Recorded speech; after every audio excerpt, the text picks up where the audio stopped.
bakwemeza bate rero uwo bataremera? Bakomera bate se uwo batarumva? Bamwumva bate ntawamwamamaje?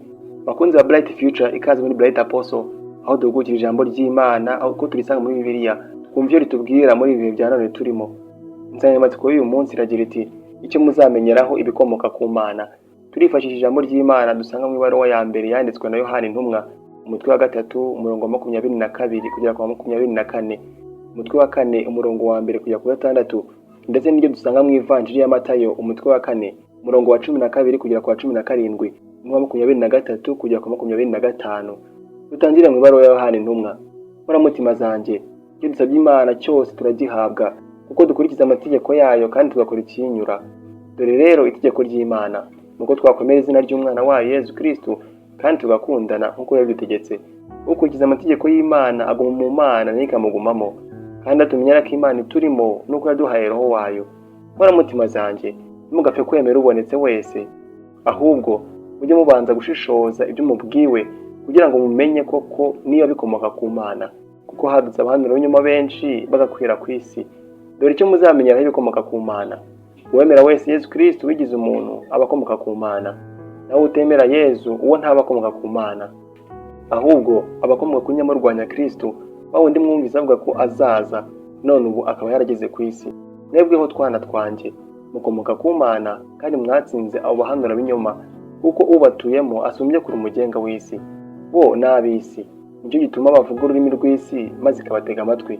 Twebweho turi ab'Imana, uzi Imana aratwumva, nawe utari uw'Imana ntatwumve. Aho rero niho tumenyera umunyakuri n'umunyabinyoma. Dukomereze muri Matayo. Muri icyo gihe Yesu yumvise ko Yohana yatanzwe yigira mu Galileya, yimuka i Nazareti ajya kubi Kafarinawumu ku nkuka y'inyanja, mu rugabano rwa Zabuloni na Nefutali, kugira ngo huzuzwe ibyo umuhanuzi Izayi yavuze ati: igihugu cya Zabuloni nawe igihugu cya Nefutali zirigana inyanja hakurya ya Yorodani, Galileya y'abanyamahanga. Imbaga yari yigungiye mu mwijima yabonye urumuri rutangaje, n'abari batuye mu gihugu gicuze umwijima w'urupfu urumuri rwabarasiyeho. Guhera ubwo Yesu atangira kwigisha agira ati: nimwisubireho kuko ingoma y'ijuru yegereje. Nuko Yesu azenguruka Galileya yose, yigishiriza mu masengero yabo, atangaza inkuru nziza y'ingoma, akiza icyitwa indwara n'ubumuga cyose muri rubanda. Ubugiraneza bwe bumenyekana muri Siriya yose, bakajya bamuzanira imbabare zose zifite indwara n'ibyago by'amoko yose, abahanzweho, abanyagicuri, ibimuga, nuko akabakiza. Maze abantu benshi bavuye mu Galileya no muri Dekapoli, Yerusalemu no muri Yudeya no hakurya ya Yorodani bamuhombokaho. Reka noneho tuganire. Nyagasani Yesu urukundo ruzima aje dusanga mu ijambo rye, bakomeze duha ubuzima buhoraho. Mu ibaruwa ya Yohana intumwa, Nyagasani Yesu aramukoresheje aratwigisha, atwigisha gushishoza, aduhereza urumuri rutuma tugenda mu mwijima, tukabona ibuye dushobora gusitaraho, tukabona aho dushobora kugwa tukahirinda, tukabona inzira dushobora kunyuramo tukajya aho tugana. Urwo rumuri rero ni Yesu Kristo, nk'uko nyine bigaragaza mu ivanjiri ubwe. Niwe rumuri rwinjira mu buzima bw'abashikamiwe n'amashitani akabavamo, bagasigara bari mu biganza bye. Niwe rumuri kandi rumurikira isi yuzuye mu rwango, rukayibamo urukundo. Aratubwira ko ubugwaneza bwe bwakururaga abantu. Ubugwaneza bwa Yesu ni urumuri rumurikira amateka y'isi. Yesu wasengeye ku musaraba asubira abari bamwica, nk'uko tubisanga muri Luka umutwe wa 23 umurongo wa 34, abwira se ati: dawe babarire kubera ko batazi icyo bakora. Urwo rumuri rw'urwo ari uw'ibihe cyangwa se uw'ahantu, n'urumuri rw'isi. Nyagasani Yesu Kristo rero aragira ngo dushishoze aho ari tujyeyo. Inzira anyuzemo tuyikurikire, maze inzira itariye tuyitaze, kuko inzira ya Yesu Kristo ni urumuri, nk'uko anabyivugira mu ivanjiri ya Yohana umutwe wa 8 umurongo wa 12 ati: ndi urumuri rw'isi, unkurikira ntazagenda mu mwijima, ahubwo azagira urumuri rutanga ubugingo.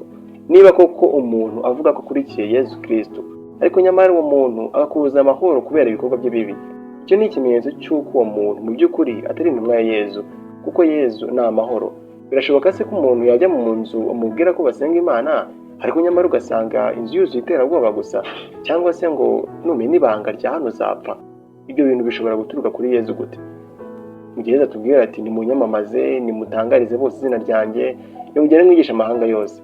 Naho bakakubwira bati: uramenye, komera kuri iryo banga, iryo ni ibanga ry'urupfu, ibanga rya serupfu.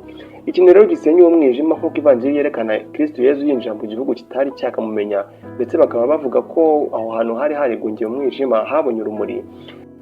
Aho hantu hose winjira wavuga ko usenga Imana, ngo nta kibazo natwe turasenga, ujye winjira wijyanye izina rya Yesu Kristo, nunarenzaho witwaza umusaraba wahawe umugisha wa Nyagasani Yesu Kristo. Gushishoza rero nyabyo ni uguhanga amaso Yesu no kumukurikira, kandi nawe ntutinye kumwinjiza aho hantu. Wenda ngo we wavuga uti none se barandeba bate? Ibyo ngibyo ni akazi kabo. Uwemera wese Yesu Kristo wigize umuntu aba akomoka ku Mana, nawe utemera Yesu uwo ntaba akomoka ku Mana, ahubwo abakomoka kuri nyamurwanya Kristo, wa wundi mwumvise bavuga ko azaza none bakaba yarageze ku isi. Izina rya Yesu niribwe ku rurimi rwawe, uribwira abo bantu uti hano murasenga se? Dusenge noneho mu izina rya Yesu, dusenge mu izina rya Yesu, duhamagare Yesu hano hantu, maze uzarebe ko bizagenda. Yesu rero ni urumuri rutumurikira rukadukura mu mwijima, rukadukiza iyo mwijima yose kuko iriho myinshi, ariko nyamara nta rundi rumuri dufite usibye Yesu. Amasengesho yose dusenga nadufashe kwemera ko Yesu atumurikira, ko Yesu atumurika. Ntihagire ikintu gisigara gihishe muri twe tudashaka kwirega no gukizwa na Yesu.